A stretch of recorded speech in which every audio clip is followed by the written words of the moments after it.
sebenarnya walimahan itu hukumnya apa ya? Boleh atau harus atau apa gitu? Atau hanya sekedar boleh saja, atau sunnah, atau memang wajib gitu walimahan itu? Sering dibicarakan oleh masyarakat tuh, kalau diundang gimana? Hukum menghadiri undangan walimah. Sebaiknya biasanya nih Ustaz, kalau di masyarakat itu biasanya kalau orang walimahan itu yang diundang itu yang kenal saja. Jadi misalkan yang kenal gitu. Misalkan kalau dia punya jabatan yang tinggi ya yang dikenal ya jabatan-jabatan yang tinggi saja yang diundang. Gitu Ustaz. Ada enggak Ustaz dalam undangan itu terutama tentang makanan tadi itu ya, makanan itu kepada siapa sebenarnya? Ada nggak dari Rasulullah itu untuk menganjurkan mengundang kepada siapa? Begitu Ustaz. Doa nikah. Kadang-kadang memang hanya apa ya? Selamat ya, semoga samawa itu apa lagi? Sakinah mawadah warohmah begitu ya. Semoga langgeng, semoga dapat keturunan atau Nah, kalau dari perspektif Islam itu seperti apa?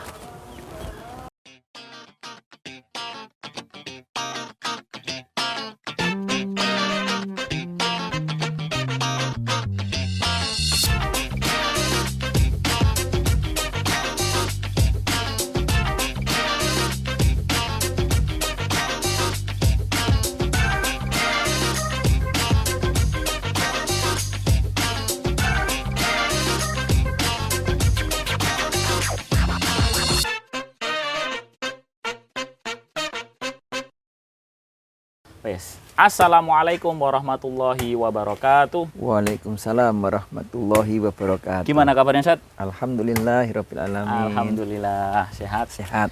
Alhamdulillah. Hari ini kita berada di kolam lele Abah Lutfi. Wah, lokasinya ada di Kalianda. Di belakang itu ada buletan-buletan biru. Itu buletan-buletan kolam lele. Kolam lele sistem apa Ustaz? Bioflok namanya. Jadi kalau pengen tahu tentang sistem bioflok, kita sudah pernah bahas cuplikan-cuplikan. Nanti ada di pojok kanan atas ya, dimasukkan nanti. Ya, alhamdulillah pagi hari ini siang hari ini cerah ya, cerah. Tapi kita dikasih tutup, ya, walaupun cerah tapi nggak terlalu panas, masya Allah. Masya Allah. Di samping kita ada degan, masya Allah, ada degan asli ini, asli dari Kebon kebun di Kalianda. Dan di sampingnya ada secangkir kopi. Bagi subscriber sekalian yang ingin beli secangkir kopi dan di sini ada gula aren, itu silahkan pesan, linknya ada di bawah. Silahkan chat via WA, boleh dikirim kemana saja. Nanti ada harganya yang spesial tentunya kalau untuk subscriber ya. Masya Allah. Ini secangkir asli dari Ulu Belu, petik merah. Yang ini gula semut aren. Jadi gula semut aren. Konon katanya gula semut itu rendah apa sih? Rendah gula ya. Dia cocok untuk orang yang punya penyakit kadar gula tinggi gitu. Oke Sat, masya Allah. Hari ini kita akan ngobrol. Mungkin pandemi kayaknya sudah berangsur-angsur menurun lah ya. Menurun dan alhamdulillah PPKM sudah mulai dilonggarkan. Jadi yang kemarin itu mau menikah tapi kita tetap jaga jarak ya. Oh ya, tetap jaga jarak. Karena ya yang kemarin mau menikah nggak jadi, ya, sekarang mungkin kemarin menikah diperbolehkan, tetapi untuk walimahannya mungkin hanya beberapa orang dibatasi. Tapi kalau sekarang kayaknya sudah boleh ya. Mulai dilonggarkan, bukan boleh. Mulai dilonggarkan. Jadi boleh banyak orang maksudnya. Ya, sedikit demi sedikit boleh nambah. Iya, benar sekali. Oke, kita akan berbincang-bincang tentang masalah walimahan, Set. Walimahan. Iya. Kayaknya mau ada walimahan. Oh, sepertinya ini karena sudah dilonggarkan, Set. Jadi walimahan mungkin nanti banyak undangan nih. Gitu. Kita akan berbincang-bincang tentang walimahan, Ustaz. Seputar walimahan kita akan kupas masalah walimahan itu. Mungkin untuk mengawali ada pertanyaan dari saya, Ustaz. Sebenarnya walimahan itu hukumnya apa ya? Boleh atau harus atau apa gitu? Atau Ya. hanya sekedar boleh saja, atau sunnah, atau memang wajib gitu, Ustaz, walimahan itu. Monggo, Ustaz, diawali dari itu dulu. Dari hukum walimahan dulu ya. Iya, boleh. Karena kan ini memang karena PPKM sudah dilonggarkan, ada kemungkinan nanti sebagian orang tua ini langsung melaksanakan walimahan. Masya Allah. Serentak biasanya, serentak ya. Serentak. Nanti jadwalnya padat Masya melayang. Allah. Wah, walimahan ke sana kemari. Iya. Tapi tetap kita ingatkan protokol kesehatan dijaga. Siap. Nah, baik, saya akan coba sampaikan dulu dari nasihat Nabi Shallallahu Alaihi Wasallam bagi mereka yang akan menikah. Nah, jadi hukum walimahan dulu ya. Iya, betul. Nah, hukum walimahan. Jadi hukum walimahan itu, Mas, sebenarnya sebagaimana yang Nabi Shallallahu Alaihi Wasallam sampaikan, itu aulim walau bisyat. Apa itu artinya? Aulim. Buatlah walimah walaupun dengan 1 ekor kambing. Jadi itu anjuran berarti ya? Anjuran. Makanya sebagian ulama lebih banyak mengatakan bahwa hukum walimah sendiri sunnah. Sunnah. Nah, Tapi nggak sampai wajib, Ustaz ya? Nggak Nggak sampai wajib. Nah, tentu itu kan Nabi menyebutkan walau dengan 1 ekor Kambing. Artinya sebenarnya boleh juga dong lebih besar dari itu. Mungkin kalau di kata-kata, kalau saya nih mungkin, walau seekor kambing kayaknya malah mungkin batasan paling kecil kayaknya. Ya, maksudnya tetap lakukan walimahan. Meskipun hanya dengan memotong 1 ekor kambing Gitu ya. Tentunya kalau sapi boleh ya. Boleh. Diperbolehkan. Tapi persoalannya begini, yang tidak boleh itu nanti berlebih-lebihan. Oh gitu. Yang nggak boleh itu nanti berlebih-lebihan. Jadi berlebih-lebihan itu maksudnya sehingga nanti muncul riak, bersombong-sombong. Oh. Itu yang tidak boleh. Tidak boleh ya. Gitu. Tapi walimahan sendiri disunahkan. Untuk apa? Untuk apa? Untuk Hikmahnya mengumumkan, hikmahnya itu untuk mengumumkan pernikahan putra-putri seseorang. Jadi kan dulu kan misalnya Mas saya misalnya kan. Nikah, kan biasanya kemana-mana kan sendiri. Sekarang Kemana-mana sendiri, makan sendiri, tidur sendiri, nyuci sendiri gitu. Nah, kok tiba-tiba ada yang nyuciin, ada yang kok bergandengan kemana-mana bergandengan, biar tidak timbul fitnah. Jadi sekaligus yang bersangkutan itu menjadi saksi bahwa si fulan ini memang sudah betul. menikah. Kemarin kan sudah dibahas tentang saksi ya. Saksi itu dianjurkan diperbanyak. Ya betul. Dengan walimahan maka semakin banyak yang banyak menyaksikan. saksinya. Betul. Itu tentang hukumnya. Baik. Nah, sekarang kalau sering dibicarakan oleh masyarakat itu, kalau diundang gimana? Hukum menghadiri undangan walimah. Oh, kalau tadi hukum walimahnya sunnah itu. Sekarang hukum menghadiri undangan walimah. Oh, jadi orang yang dapat undangan. Dapat undangan. Ada hukumnya juga? Ya ada. Masya Allah. Gimana saat itu? Nah, jadi kalau kaum muslimin ini dapat undangan dari saudaranya. Nah, undangan saudaranya ini kan tentu ingin mengungkapkan rasa syukur ya, putra-putrinya telah sampai jodohnya. Nah, sekarang bagaimana hukumnya yang diundang? Maka hukumnya wajib menghadiri undangan itu kalau tidak ada uzur yang menghalangi. Artinya kalau nggak ada hukum yang merubahnya, hukum dasarnya menghadiri walimahan itu hukumnya wajib ya. Wajib. Itu haknya muslim dengan muslim. Oh, termasuk salah satu hak muslim ya? Iya dong. Haknya muslim itu kalau diundang ya datang. Masya Allah. Gitu. Nah, ini mungkin teman-teman ya yang dapat undangan banyak ya, karena kan PPKM ini udah dilonggarkan, kemungkinan walimahan kan banyak menyebar undangan. Kalau dulunya kan PPKM kita paling undangan dibatasi, ini sekarang banyak. Nah tuh teman-teman yang dapat undangan hukumnya wajib. Kalau tidak ada uzur. Uzur itu maksudnya penghalang. Nggak ada penghalang. Kalau tidak ada penghalang maka wajib untuk datang. Nah gitu. Oh gitu. Nah sekarang mungkin dijelaskan penghalangnya. Penghalang apa namanya, uzur-uzur itu. Uzur-uzur yang bisa menghalangi orang hadir. Yang pertama begini, tentu masing-masing kita kan punya keperluan. Gitu. Iya. Nanti kan ada skala prioritas mana yang harus didahulukan. Kadang-kadang kebutuhan atau hajat kita sendiri itu mungkin menghalangi kita untuk hadir. Misalnya terlalu jauh. Undangan di Amerika. Teman kuliah misalkan. Kejauhan kan. Ya. Mungkin biaya nggak punya. Mungkin perjalanannya nggak bisa dan seterusnya, itu kan atau penghalang. Di Jakarta misalkan. Gitu. Penghalang itu namanya. Jadi, atau ada juga gini yang bisa merubah hukum wajib tadi. Misalnya undangannya di dalamnya kemaksiatan. Oh, kalau di dalam walimahan itu tadi ada kemaksiatan. Contohnya, Ustaz? Nah, ada beberapa daerah itu.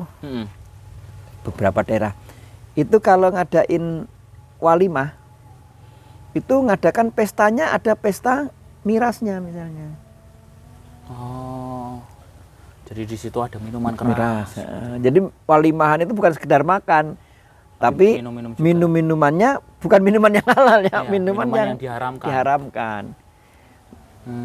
Makanya enggak boleh. Itu termasuk uzur kita untuk tidak menghadiri. Bisa.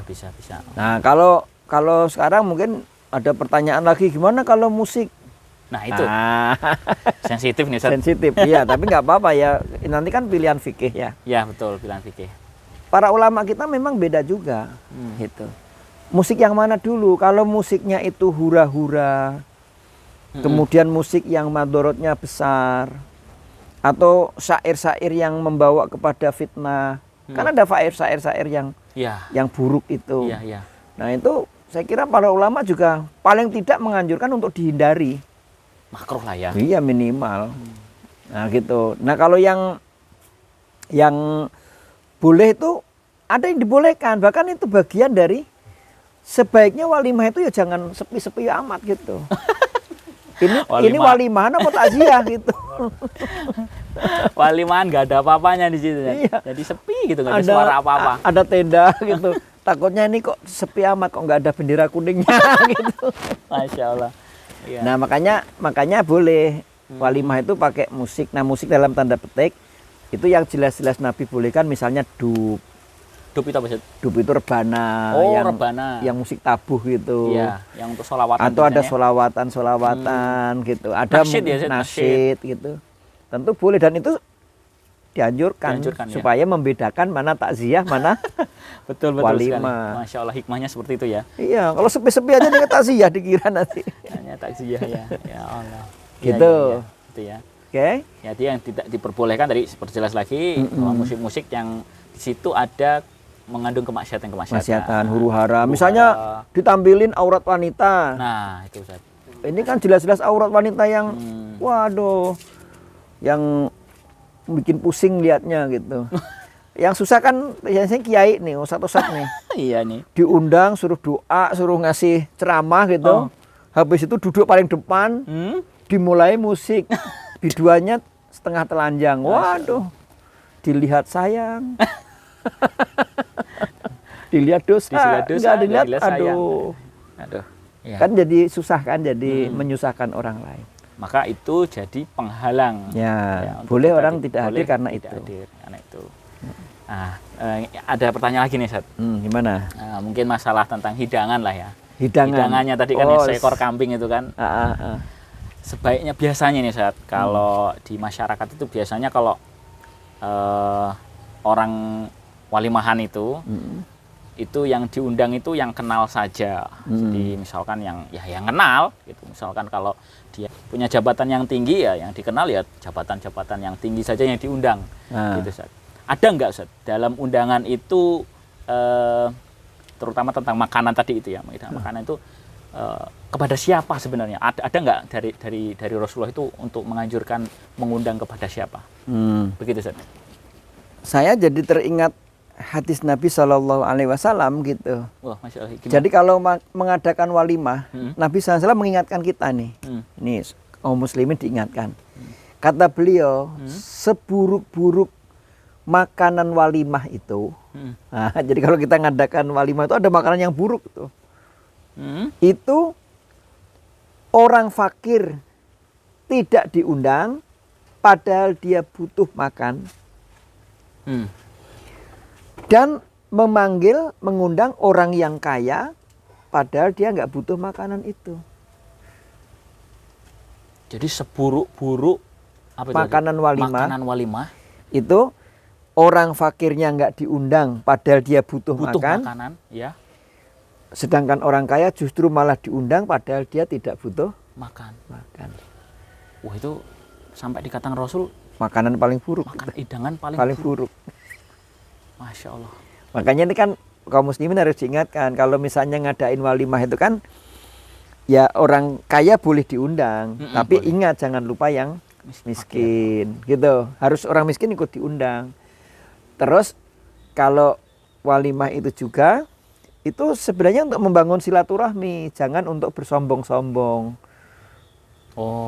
Jangan untuk tafahur itu berbangga-bangga tuh kalau saya walimahan gini. Sebenarnya enggak begitu. Jadi semakin banyak diundang enggak masalah, tapi bukan untuk bersombong-sombong. Ini karena ini kaitannya dengan niat hati kita. Kalau niatnya untuk menyambung silaturahim berarti boleh. Ya ini ya karena nasihat untuk kita nih kalau ngadain walimah. Iya betul Ustaz. Betul Ustaz. Jadi yang fakir juga kita undang ya. Nah, ada juga gini Ustaz, adab dalam mengundang walimah nih. Makanan urs ya, makanan itu harus didului orang-orang yang terdekat sebelum yang jauh. Maksudnya tetangga gitu, Ustaz? Ya iya dong. Misalnya saya ini punya hajatan. Ini tetangga ini nggak diundang, tapi yang saya undang orang jauh-jauh misalnya. Nggak boleh itu. Harus tetangga dulu, Ustaz. Iya, itu melanggar hak-hak tetangga. Makanya ada salah seorang sahabat Nabi SAW itu tanya, berapa yang termasuk tetanggamu? Gitu. Oh iya. Dulu jadi kalau misalnya kita ini mau ngadain undangan, nah kalau bisa sebelum yang jauh itu, ya yang deket dulu. Jadi para sahabat ada yang mendefinisikan berapa jauh. Kalau kamu rumah padat itu ke depan 40, ke belakang 40, ke sana 40, ke kiri 40. Banyak itu, Ustaz. Ya iyalah 40 rumah. Ada 80. Nah, 160 kanan kiri 160. depan belakang. Masya Allah. Baru kalau mau loncat gitu. Tapi kalau yang 40 kita buat undangan 1000 misalnya. Nah, kalau yang orang-orang yang berkecukupan harta itu kadang-kadang undang tuh bukan 1000. Lebih dari 1000. Lebih dari 1000 ya, 1500, 2000. Nah gitu, jangan sampai yang 40 ke depan, 40 ke belakang, samping kiri kanan ini tidak diundang. Sementara yang jauh-jauh diundang. Jangan sampai itu. Tuh nasihat untuk orang yang mau walimahan ya sudah. Jadi jangan sampai ngundang yang jauh, sementara tetangga kita kanan kiri malah tidak diundang. Udah gitu orang miskin pula. Waduh, dua ini kecelakaannya. Dua kecelakaannya ya. Jadi ngundangnya tadi poinnya, ngundangnya harus yang kaya dan yang miskin juga harus diundang. Kemudian yang terdekat harus didahulukan orang yang terdekat sebelum yang jauh. Tapi pertanyaannya boleh nggak ngundang yang jauh? Boleh. Tapi yang dekat jangan lupa. Jangan dilupakan. Iya betul. Itu 2 poinnya ya. Nah mungkin yang terakhir nih Ustaz. Karena sudah waktu azan. Terakhir sebenarnya kan dalam mengundang tadi orang yang datangnya kan tadi wajib tadi. Wajib tadi itu sebenarnya sunahnya kan membaca doa ya Ustaz ya? Atau gimana itu Ustaz? Doa nikah. Kadang-kadang memang hanya apa ya? Selamat ya, semoga samawa itu apa lagi? Sakinah mawadah warohmah begitu ya. Itu. Semoga langgeng, semoga dapat keturunan atau segala. Nah, kalau dari perspektif Islam itu seperti apa? Nabi SAW itu kan mengajarkan kita gini. Kalau kita menghadiri undangan pernikahan, walimah nikah itu memang Nabi mengajarkan doa. Yang masyhur, doa ini masyhur sebenarnya, Mas. Sebenarnya ya? Ya, masyhur. Kalau nggak masyhur ini, kalau nggak tahu ini agak perlu harus diulang-ulang. Aduh, saya ini perlu ngulang nih. Iya, diulang-ulang. Kadang lebih cepat aja, semoga samawa. Bukan. Jadi Nabi SAW itu ngajarkan apa doanya? Barakallahu laka wa baraka alaika wa jama'a bainakuma fi khair. Artinya gimana, Ustaz? Ya Allah, semoga keberkahan atasmu dan keberkahan tetap padamu. Mu itu Dua mempelai. Kedua mempelai? Mempelai, ya dong. Oh, mu-nya itu keberkahan atas kalian. Oh. Barakallahu laka. Mudah-mudahan keberkahan terlimpahkan kepadamu dan keberkahan di atasmu. Dan mengumpulkan kalian mengumpulkan berdua suami istri mempelai fi khairin dalam kebaikan. Itu doanya ya? Doanya. Oh. Nah, itu ada maksudnya. Jadi kalau rumah tangga itu ini yang salah nih, Mas. Nih. Orang rumah tangga itu kan perjalanan panjang. Jadi semoga berkah untukmu dan berkah atasmu. Maksudnya itu ada maksudnya. 2 kali berkah. Tetap berkah ketika kamu senang. Dan tetap berkah ketika kamu lagi kurang senang. Karena namanya rumah tangga itu kan pasti ada senangnya, ada senangnya dan ada nggak senangnya. Di saat nggak senang tetap berkah. Di saat senang juga tetap lebih berkah. Masya Allah, doanya seperti itu. Jadi keberkahan itu supaya orang berumah tangga itu juga mempersiapkan kekurangan dan kelebihannya. Jangan sampai orang menikah harapannya cuman bayangannya yang bagus-bagus saja, dia lupa tentang hal-hal yang sulit. Karena pasti ada dalam rumah tangga itu kadang-kadang kita diuji Allah dengan kesulitan. Ya. Nah, gitu. Gak enak terus gitu ya. Ya, gitu. Ibaratnya gak enak terus. Gak enak gitu. terus. Boleh enggak yang mondokan yang tadi, misalkan? Gimana? Semoga samawa gitu, Zat.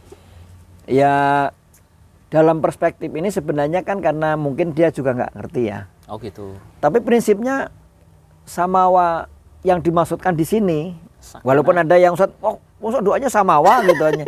Memang samawa itu apa? Tentu berkah itu, keberkahan dalam rumah tangga itu ya sakinah, mawadah, warahmah.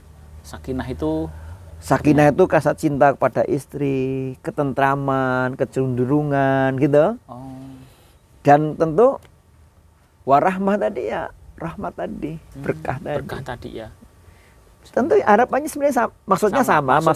Tapi memang kalau bicara yang adakah doa yang dicontohkan Nabi langsung?